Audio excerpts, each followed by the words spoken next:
Take my virginity and my gold. Just give me one night. The woman staring back at me from the cracked mirror isn't someone I recognize anymore. 48 hours. That's all the time I have left before Victor Bloodmaw's collectors drag me to his estate, where unmated females vanish behind gilded gates and never emerge whole again. My fingers tremble as I count the gold coins spread across my grandmother's quilt. Each one represents a week of her labor at the apothecary, 50 years of honest work reduced to a desperate gamble I'm about to make.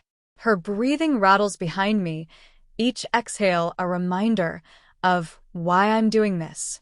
The healer's words echo in my skull. The debt must be paid, Miss Silverbloom. One way or another. I'm not beautiful enough to attract a protector through charm. Not powerful enough to fight my way free. Not anything enough to matter in a world where packless wolves are less than human. But I have these coins. And I have one thing Bloodmaw wants to take by force, something I can still choose to give away on my own terms. The shadow market opens at dusk. By midnight, I'll find a stranger willing to mark me as his, making me worthless to anyone else. It's reckless. It's dangerous. It's the only choice I have left. I stuff the coins into a velvet pouch, the weight of my grandmother's entire life savings heavy in my palm. Tomorrow, I'll either be free or I'll be dead. Tonight, I'm still choosing my own fate. The letter arrived at dawn, slipped under the door like a serpent sliding into still water. Freya knew what it was before she even touched the blood-red wax seal, the mark of Victor Bloodmaw pressed into it like a brand. Her hands didn't shake as she broke it open. That would come later. Payment is due. 48 hours. The girl or the gold. Choose wisely. 10 words. That's all it took to collapse her world into rubble. She stood there in the thin morning light filtering through the apothecary's grimy window, the letter burning in her grip, while her grandmother's rattling breath filled the silence behind her. 3 months ago, the healer had promised the wolfsbane tincture would cure the wasting sickness. 3 months ago, Freya had signed papers she didn't fully understand, her desperation making her blind to the fine print that turned payment plan into debt contract. 3 months ago, she'd still believed the world had mercy left in it for wolves without packs. She'd been wrong. Freya moved to her grandmother's bedside, sinking onto the stool she'd occupied every night for weeks. The old woman's face looked carved from wax and sleep, her silver hair splayed across the pillow like spider silk.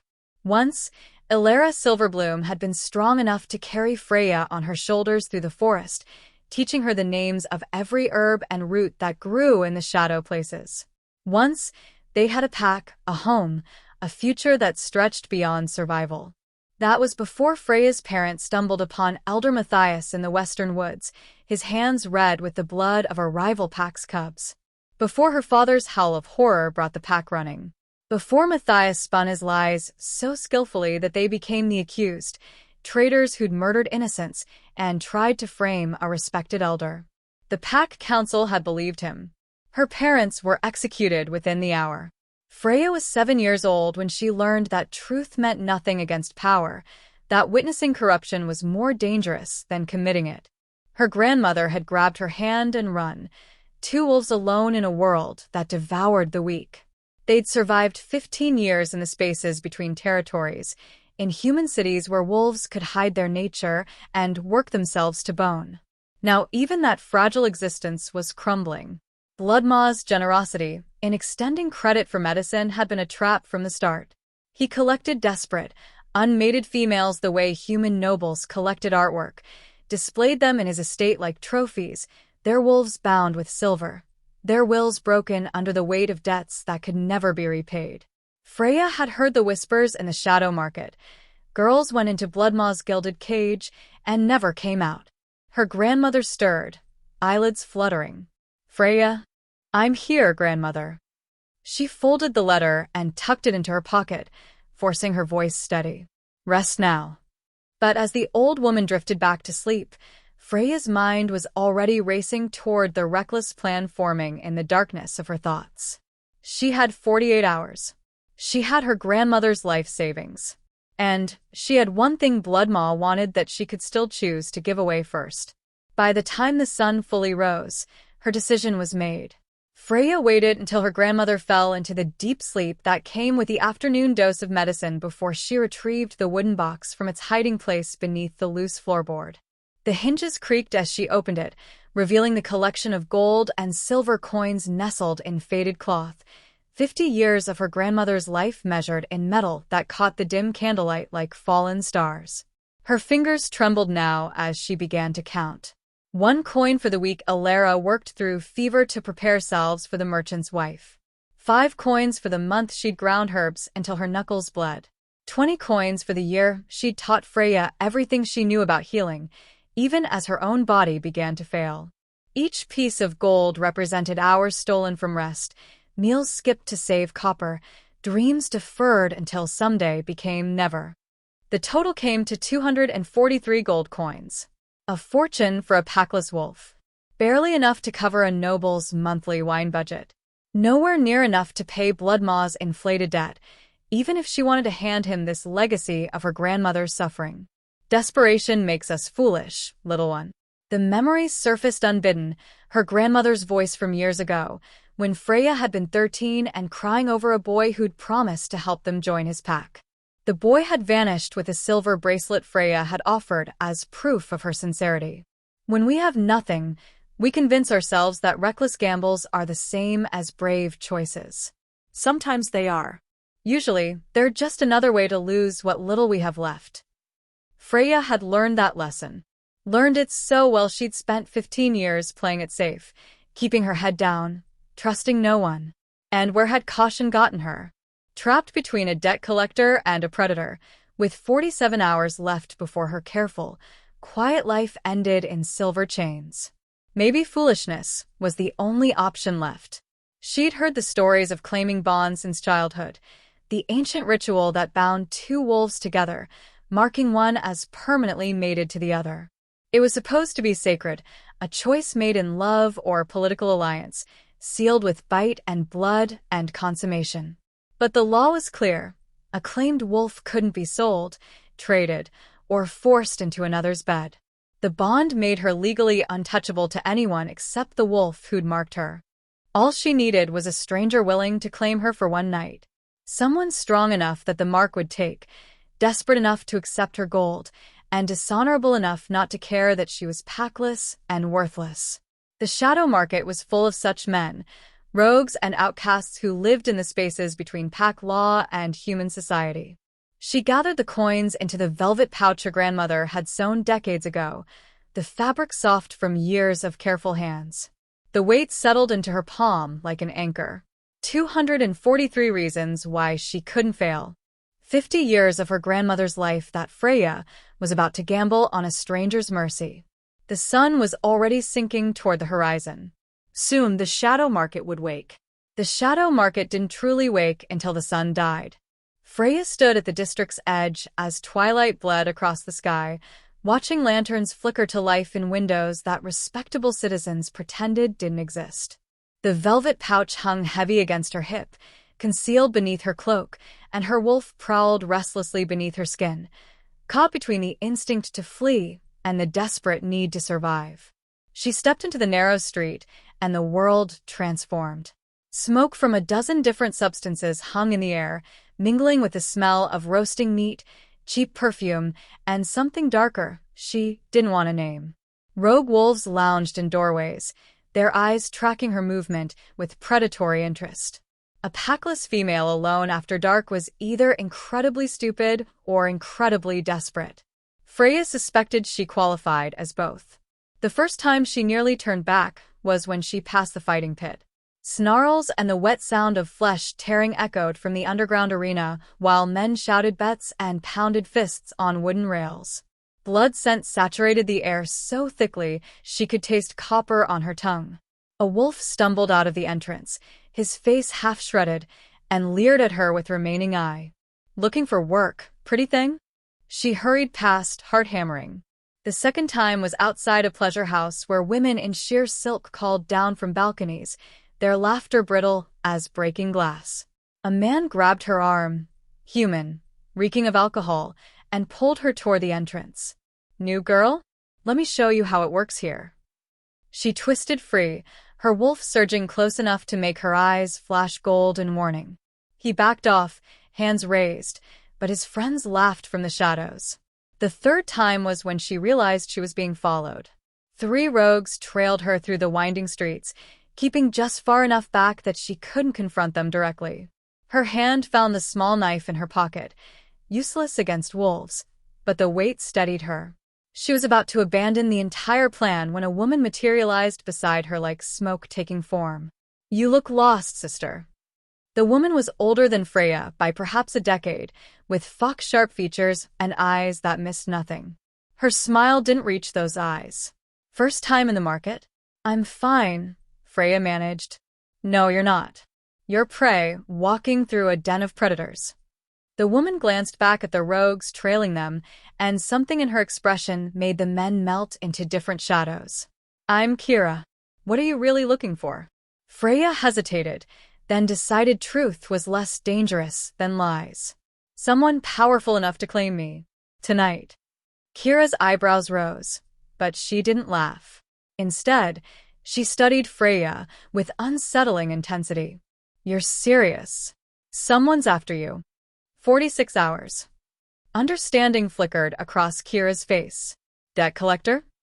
Freya nodded. Kira was quiet for a long moment, then jerked her head toward a tavern at the end of the street. The Crimson Fong, its sign depicting a bloody wolf's tooth. "There's a stranger who comes here sometimes. Hooded. Dangerous. The kind of dangerous that makes other dangerous men nervous." She leaned closer, her voice dropping. "If you're truly desperate enough to gamble everything on a stranger's mercy, he's your best chance. But understand this, men that powerful don't do favors. Whatever he asks in return will cost more than gold. I don't have anything else to give." Kira's smile turned sad. "Yes, you do. That's what terrifies me for you." The Crimson Fong Tavern reeked of old blood, cheaper ale, and the kind of violence that simmered just beneath the surface of every conversation. Freya pushed through the door and immediately understood why Kira had called this place dangerous. The rogues drinking here weren't the desperate street predators from outside. These were wolves who'd chosen exile, whose eyes held the cold calculation of killers who'd survived long enough to get good at it. Every head turned when she entered. Then, just as quickly, most turned away. Most. But not all. He sat in the corner booth farthest from the door, hooded and still as death itself. She couldn't see his face in the shadow of that hood, but she felt his attention lock onto her the moment she crossed the threshold, a weight that made her wolf freeze mid-prowl, caught between submission and an inexplicable, terrifying pull toward him. The other patrons had left a careful radius of empty space around his table, as if even hardened rogues recognized something in him that demanded distance.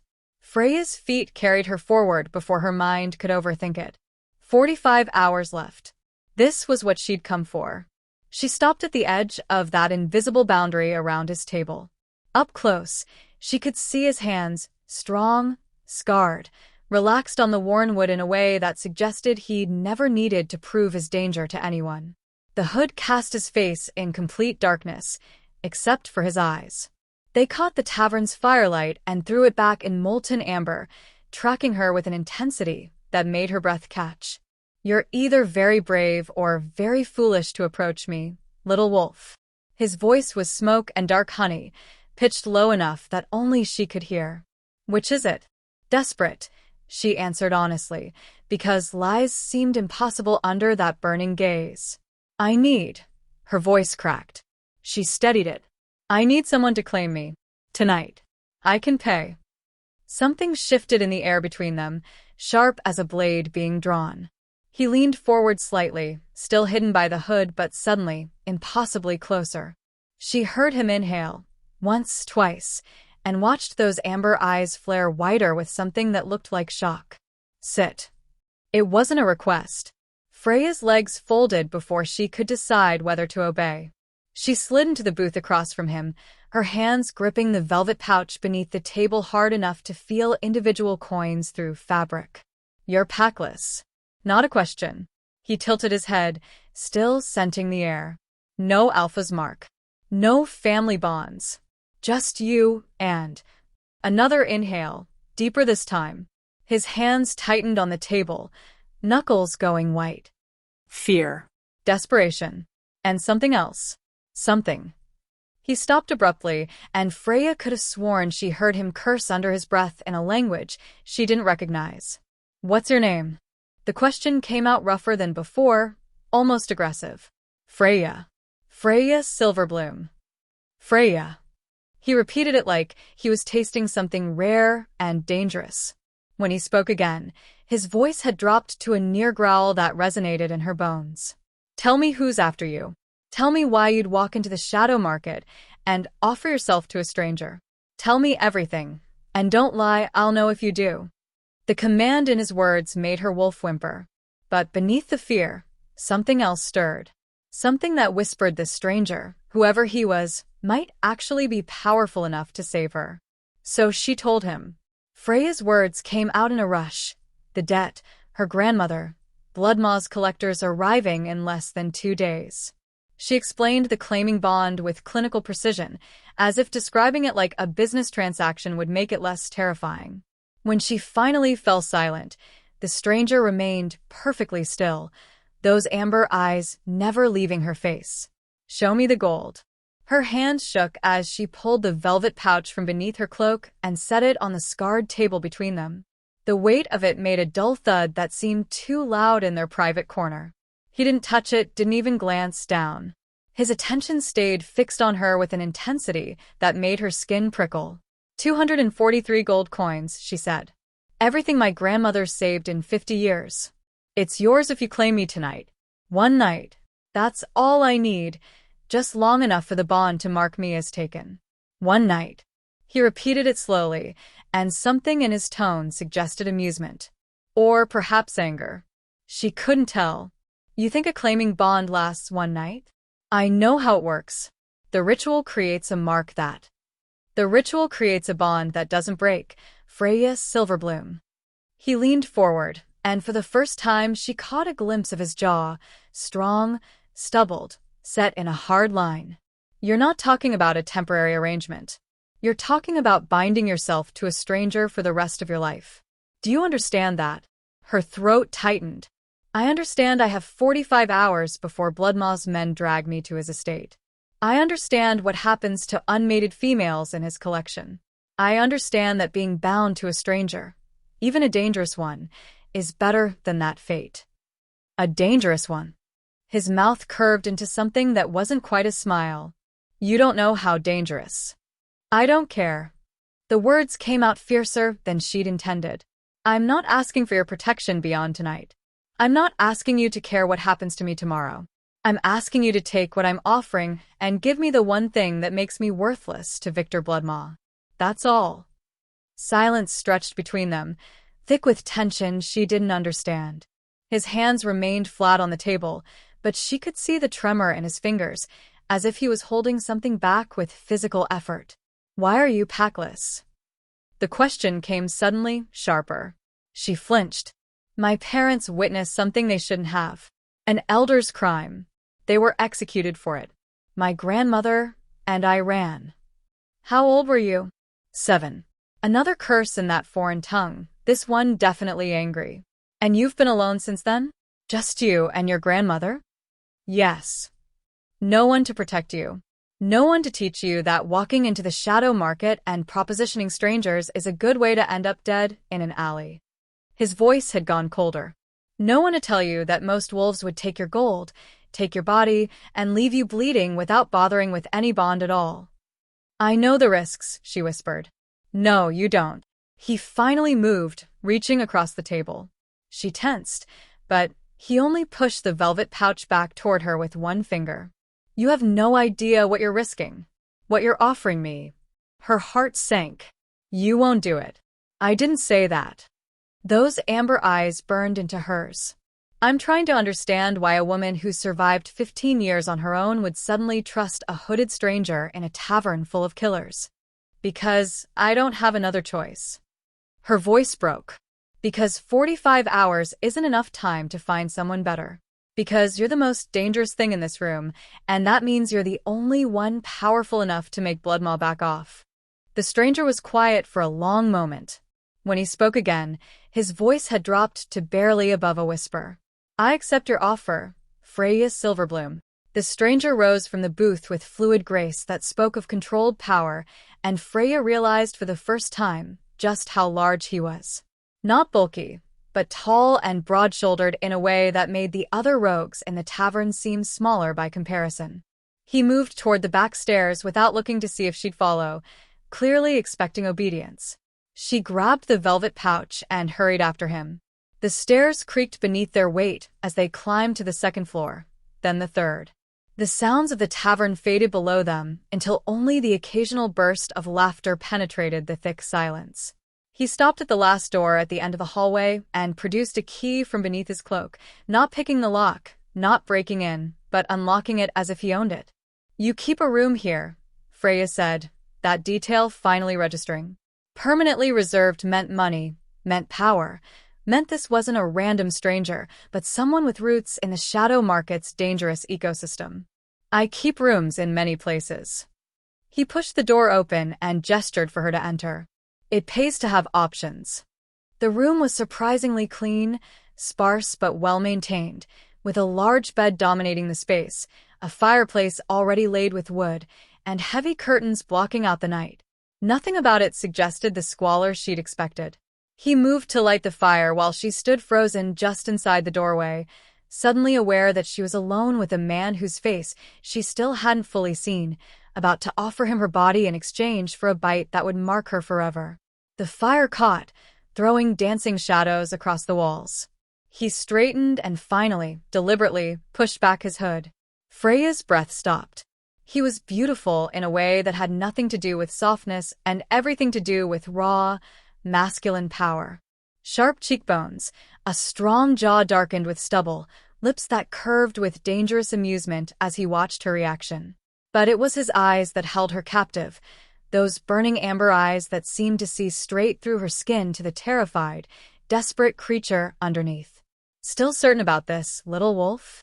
He began to circle her slowly, and she forced herself to stand still even as her instincts screamed to track his movement.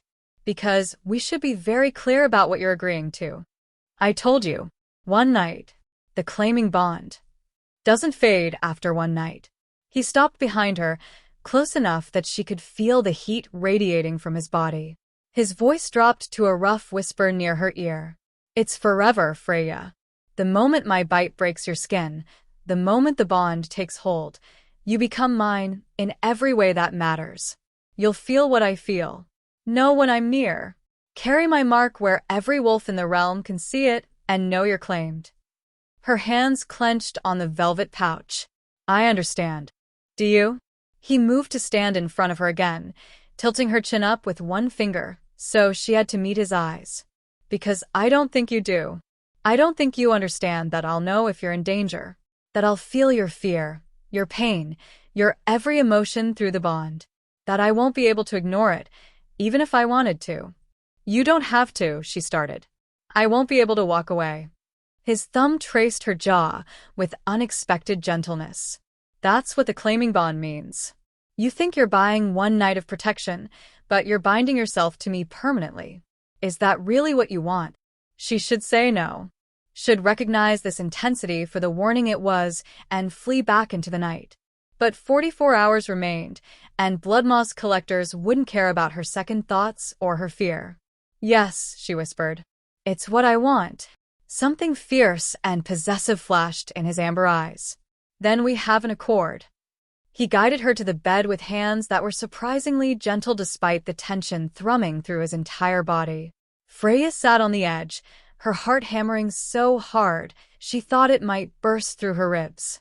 The stranger, she still didn't know his name, realized with sudden absurdity, knelt before her and began unlacing her boots with careful precision.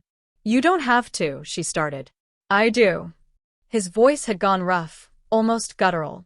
"The claiming bond requires skin contact. Trust. Submission freely given, not taken by force." He removed her boots and set them aside, then looked up at her with eyes that had gone more gold than amber, his wolf rising close to the surface. "Last chance to run, Freya Silverbloom." She reached for the ties of her dress instead of answering, fingers fumbling with the knots. He made a low sound and brushed her hands away, undoing the fastenings with practiced ease until the fabric pooled at her waist. Cool air kissed her shoulders, her collarbones, the vulnerable curve of her neck. His control shattered. One moment, he was kneeling before her, with careful restraint. The next he'd surged upward, crowding her back against the bed, his body a solid wall of heat above her. His face buried in the crook of her neck, inhaling deeply, and the growl that rumbled through his chest made her wolf keen in response, a sound between fear and something far more dangerous. Mine, he snarled against her skin. You're offering yourself to me. Do you understand what that means to a wolf like me? Before she could answer, his fangs pierced the sacred point where her shoulder met her throat. Pain exploded through her body, white-hot and all-consuming. She cried out, hands fisting in his cloak as her back arched off the bed. But beneath the pain came something else, a flood of sensation that wasn't hers. His fierce triumph. His overwhelming need. His wolf's savage satisfaction at finally marking what belonged to him. The emotions crashed into her consciousness like a tidal wave, drowning her in feelings too intense to process. Mine. Mate. Mine. The word repeated in her mind, but it wasn't her thought. It was his, primal and possessive and absolute. She felt his heartbeat synchronize with hers, felt the bond snap into place like a physical thing connecting them at the soul level. Every nerve ending lit up as his wolf poured recognition and claim, and something that felt terrifyingly like devotion through the forming bond. She couldn't breathe, couldn't think, couldn't do anything but feel him, his desire, his restraint fracturing under the weight of instinct, his shock at how right this felt. He'd expected a transaction. He hadn't expected this. Neither had she. When he finally released her throat, she gasped for air, dizzy and trembling. Blood trickled down her shoulder. Not much, just enough to seal the bond. He licked the wound closed with a gentleness that contradicted the violence of the bite, his tongue rough against her oversensitized skin. What? Her voice came out broken. What was that? He pulled back enough to look at her, and what she saw in his eyes made her breath catch. Not satisfaction at completing a transaction. Not the detachment of a stranger who'd gotten what he paid for. Hunger. Possession. And underneath it all, something that looked almost like reverence.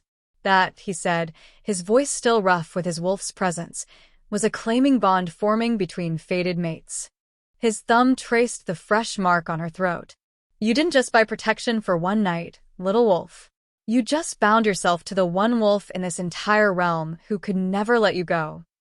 Through the bond, she felt his truth, felt his wolf's absolute certainty, felt the weight of forever settling onto both of them. Who are you? She whispered. His smile held no humor. That's the question you should have asked before you offered me everything. Freya woke to golden sunlight streaming through the curtains and the unsettling awareness that she wasn't alone. Her eyes opened to find him sitting in the chair beside the bed, still fully dressed, watching her with an intensity that made her skin prickle. The claiming mark on her throat throbbed with a dull ache that was somehow pleasant, and through the bond, she could feel his satisfaction, deep and possessive and far too comfortable for a man who'd agreed to a single night. She sat up quickly, pulling the sheet around herself. How long have you been watching me? Hours. No shame in his admission. You're beautiful when you sleep. Peaceful. I haven't seen you peaceful since you walked into the Crimson Fong. The intimacy in his words made her uncomfortable. This was supposed to be a transaction, not whatever this was becoming. She swung her legs out of bed and reached for her dress, trying to ignore how his gaze tracked every movement. I should go. My grandmother will worry. She spotted the velvet pouch on the table where she'd left it and moved to retrieve it. Her payment still sitting there like an accusation. His hand closed around her wrist before she could touch the gold. No. What do you mean, no? We had an agreement. You claimed me. The bond is sealed. I paid you. Keep your gold. He pulled her around to face him, and the possessive gleam in his amber eyes sent warning bells clanging through her mind. You're not leaving. That wasn't part of our deal. Our deal changed the moment the bond snapped into place. His thumb traced the mark on her throat, and she hated how her body responded to his touch, warmth flooding through her, the bond humming with approval. You felt it too. Don't pretend you didn't. We're not strangers who shared a night anymore, Freya. We're mated. For protection, she insisted, trying to pull away. That's all this was supposed to be. That's all you thought it would be. He released her wrist, but stepped closer, crowding her against the table. But fated mates don't work that way. I can feel your fear right now, your confusion, your desperate need to run. And I'm telling you, I won't let you disappear into the shadows where I can't protect you. I don't need. The door burst open. A man stepped inside, tall, dark-haired, with a kind of military bearing that spoke of years of combat training. His eyes swept the room, landing on Freya, then dropping to the claiming mark on her throat. His face went carefully blank in a way that suggested he was working very hard not to react. My lord, he said, his voice tight. We need to, he stopped, staring at the mark again. Is that what I think it is? Jax. The stranger's, the lord's, voice carried a warning. Not now. Not now. Jax's composure cracked. You claim someone? You actually, his eyes found Freya's again, and she saw the moment recognition hit. Not recognition of her face, but recognition of what she was. Or rather, what she wasn't. She's Packless. She's, my lord. Do you understand what you've done? I claim my mate. Simple. Absolute. Everything else is irrelevant. The queen can deal with it. The queen. The word hit Freya like cold water. She looked at the man who'd marked her, really looked at him, and felt the first stirrings of true dread. Who are you? Jax answered before his lord could. You don't know?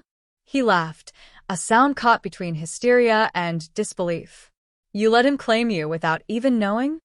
Through the bond, she felt the stranger's resignation, his certainty that this moment would shatter whatever fragile trust they'd built. Tell me, she demanded. He met her eyes, and in them she saw power, responsibility, and the weight of a crown she'd been too desperate to notice. My name is Ronan Shadowbane, he said quietly, Alpha King of the Northern Territories. And you, little wolf, are now my queen. The room tilted sideways. Freya gripped the table edge to keep from falling, her mind racing through every coin she'd ever held, every tapestry she'd glimpsed in market squares, every whispered story about the Alpha King who'd united the Northern Territories through blood and steel. The face before her, sharp cheekbones, strong jaw, those burning amber eyes, materialized in her memory on stamped gold, woven silk, and terrified reverence. No. The word came out broken. No, that's not, you can't be. I am. Ronan reached for her, but she jerked back, and she felt his pain through the bond like a knife between her ribs. Freya, listen. You knew. Horror crashed through her in waves. From the moment I walked into that tavern, you knew exactly what I was offering. You knew the gold was nothing to you. You knew I'm nobody. Packless. Worthless. And you let me. Her voice cracked. You let me proposition the Alpha King like I was buying a rogue for hire. You're not worthless. His voice went hard. Don't ever say that again. You deceived me. The rage felt good, cleaner than the humiliation burning through her veins. I offered you everything I had because I thought you were just another dangerous stranger who might be desperate enough to accept. But you're the most powerful wolf in the realm, and you. She stopped, realization dawning. You recognized the bond before you claimed me. You knew I was your mate. Jax made a strangled sound from the doorway.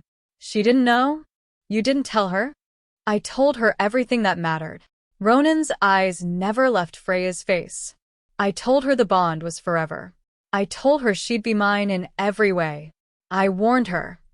You didn't warn me I'd wake up as your queen. Freya's wolf howled inside her, torn between fury at the deception and the bond's insistent whisper that he was hers, that he'd protected her, that his intentions had been. No. She wouldn't let the bond cloud her judgment. Not about this. I need to leave. She grabbed for her dress, pulling it on with shaking hands. I need to think. You need to stay here where I can protect you. Ronan moved to block the door, and despite her anger, she felt his genuine concern through the bond. Blood moss collectors are still coming. The moment word spreads that you're claimed by the Alpha King, every enemy I have will see you as a target. Then dissolve the bond. I can't. Raw honesty in those words. Even if the magic allowed it, which it doesn't, my wolf would never survive losing you. Neither would I. Through the bond, she felt the truth of it. Felt his wolf's absolute conviction that she was theirs, that losing her would be worse than death. The intensity of his need terrified her almost as much as her own traitorous response to it. A sharp knock interrupted them. Jax opened the door to reveal a young woman with silver hair and ice-blue eyes. She looked at Ronan, then at Freya, and her expression went cold. A messenger just arrived from the palace, she said quietly. Queen Meleys knows about the claiming. She's convening the High Council and demanding the bond be examined for irregularities. Irregularities? Ronan's voice could have cut glass. My mother is claiming what, exactly? That I was coerced? Enchanted? That the girl used forbidden magic to trap you? The woman's eyes found Freya's. That a packless nobody couldn't possibly be your true mate. That the bond must be false, and therefore punishable by death. Freya's blood turned to ice. Death. For fraudulent claiming of royalty, yes. The silver-haired woman stepped fully into the room, and Freya recognized the predatory grace of a wolf who'd seen combat. I'm Kira Foxwhisper. We met last night in the market, though I suspect you're realizing now that meeting wasn't quite as coincidental as it seemed. The betrayal hit like a physical blow. You led me to him. You told me about the stranger in the Crimson Fong. You. Understanding crashed through her. You work for the Queen. I work for the Crown, Kira corrected. And last night, Queen Meleys tasked me with observing her son's movements in the shadow market. She'd received intelligence about rogue activity and wanted to ensure he didn't make any rash decisions. Her smile held no warmth. Imagine my surprise when a desperate packless girl approached me asking about powerful strangers who could claim her. It seemed too perfect. A test, perhaps, to see if the young king had the wisdom to reject an obvious trap. It wasn't a trap, Freya whispered. It was desperation. The Queen doesn't see the difference. Kira's gaze shifted to Ronan. She expected you to turn the girl away. To prove you were ready to accept the noble mate she'd chosen, Lady Seraphine of House Moonright. Instead, you claimed a packless commoner within hours of meeting her. Through the bond, Freya felt Ronan's fury building like a storm. My mother arranged this. She fed me false intelligence to get me to the shadow market, planted Kira to observe, and expected Freya's proposition to be a teachable moment in royal responsibility. She underestimated your wolf's recognition of a fated mate, Kira agreed. As did I. The bond's legitimacy isn't in question. Any wolf can feel the power of it. But legitimacy won't matter if the High Council decides the circumstances were suspicious enough to warrant investigation. And your mother is very skilled at making circumstances appear suspicious. Jax cursed. How long do we have? The council convenes at sunset. You have perhaps 10 hours to prepare a defense. Kira's eyes found Freya again, and something almost like sympathy flickered there. I'm sorry. You were genuinely desperate, and I used that desperation to serve the Queen's agenda. For what it's worth, I reported your conversation honestly, but honest reporting still makes you look like an opportunist who seduced the king for power. I didn't seduce anyone. Freya's voice came out stronger than she felt. I offered a transaction. He accepted. If anyone deceived anyone, it was. She stopped, looking at Ronan. Through the bond, she felt his pain at her accusation, but also his understanding. His acceptance that she had every right to her anger. The bond is real, Ronan said quietly. My wolf recognized her the moment she entered the tavern. I knew she was my fated mate before she ever spoke to me. Then why didn't you tell her? Jax demanded. Why let her think she was propositioning a stranger? Ronan's jaw tightened. Because she was terrified and desperate, and if I'd revealed my identity, she would have run. She'd never have trusted that I wanted to help her, not use her.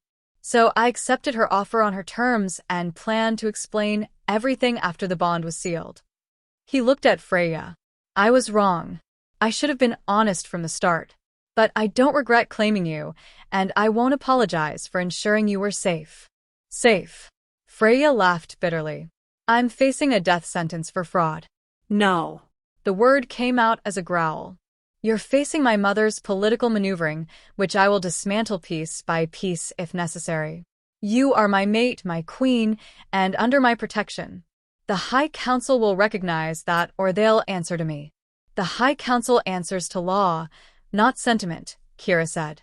And the law requires proof that the bond is genuine, not coerced. Queen Melis will argue that a desperate woman might use any means necessary, including forbidden magic, to trap a king into claiming her. Then we prove the bond's legitimacy. Ronan's hand found Freya's, and despite everything, she didn't pull away. Through their connection, she felt his absolute conviction. We show them a fated mate bond is unmistakable. We demonstrate that no magic could replicate what we have. And how exactly do we do that? Freya asked. I don't even understand what we have. Ronan's thumb traced her knuckles. Then we have 10 hours to figure it out together. Because I'm not losing you, Freya Silverbloom.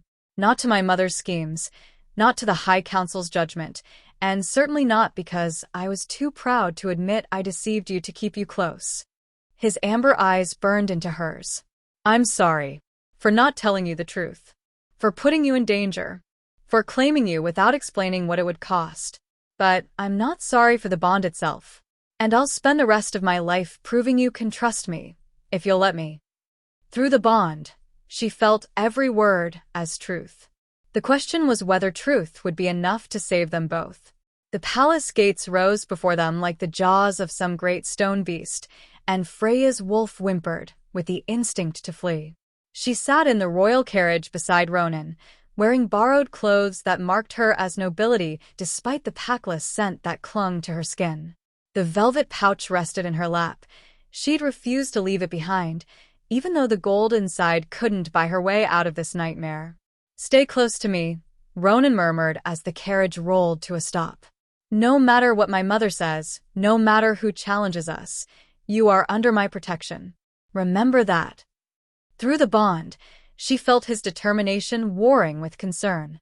He believed he could shield her from the politics awaiting inside those gates. She wasn't nearly as certain. The throne room was already filled when they entered. Nobles in silk and jewels, their wolves carefully leashed beneath human skin, their eyes tracking Freya's every step with predatory interest. She felt their judgment like a physical weight, heard the whispers that followed in their wake. Packless. Common. Opportunist. The claiming mark on her throat burned under their scrutiny, and she resisted the urge to cover it with her hand. Queen Melis sat on a smaller throne beside the massive seat reserved for the Alpha King, and Freya understood immediately where Ronan had inherited his commanding presence. The queen was beautiful in the way winter was beautiful, cold, sharp, utterly merciless. Her ice-blue eyes swept over Freya with open contempt before settling on her son. So it's true. Her voice carried through the cavernous room. You've claimed a mate without consulting the council, without consideration for political alliance, without even the basic dignity of a proper courtship. She paused. A packless nobody who propositioned you in a tavern. How very romantic. Freya felt Ronan's anger spike through the bond, but his voice remained steady. I claimed my fated mate, as is my right as Alpha King. The circumstances are irrelevant. The circumstances are everything. A new voice cut through the tension, and Freya's blood turned to ice as Victor Bloodmaw stepped forward from the crowd. He was exactly as she'd imagined, thick-bodied and cruel-eyed, his smile revealing too many teeth. Especially when the woman in question was already contracted to me. Contracted? Ronan's voice dropped to a growl. A debt contract, signed by the girl herself 3 months ago. Bloodmaw produced a rolled parchment with flourish. She accepted my terms, medicine for her dying grandmother in exchange for services rendered. The debt was to be paid in 48 hours. His eyes found Freya's, glittering with malice. Convenient timing, wouldn't you say? Mere hours before my collectors arrived, she manages to trap the Alpha King into claiming her. One might almost think it was planned. That's not. Freya started, but Queen Melis cut her off. The girl will not speak unless addressed directly by the council. The queen's tone could have frozen fire. She is here to answer charges, not defend herself with pretty lies. She's here as my mate and your queen, Ronan snarled. She will speak whenever she wishes. She is here as an accused fraud. Bloodmaw moved closer, his wolf's presence pushing against the room like a threat. That contract gives me legal claim to her services. Your bond doesn't supersede existing agreements. It merely complicates them. If the council finds her guilty of using forbidden means to trap you, the contract reverts to me. His smile widened. Either way, I get what I'm owed. Through the bond, Freya felt Ronan's barely controlled fury, his wolf demanding he rip Bloodmaw's throat out where he stood. But they were surrounded by nobles, by council members, by his mother's cold calculation. Violence here would only prove their critics right. Jax appeared at Ronan's side, his voice low. Kira just signaled me. The Queen has 3 council members prepared to testify about irregularities in the bond's formation. They're building a case for coercion magic. Let them try, Ronan said. But Freya looked around the throne room, at the hostile faces, the calculating eyes, the Queen's icy satisfaction, and understood with sudden, devastating clarity what her desperate gamble had truly cost. She'd wanted protection from one predator and had walked straight into a den of them. The velvet pouch felt heavy in her hands, 50 years of her grandmother's life reduced to nothing but evidence of her own foolishness. She was the most powerful woman in the realm, and the most vulnerable. The question was whether she'd survive long enough to figure out which mattered more.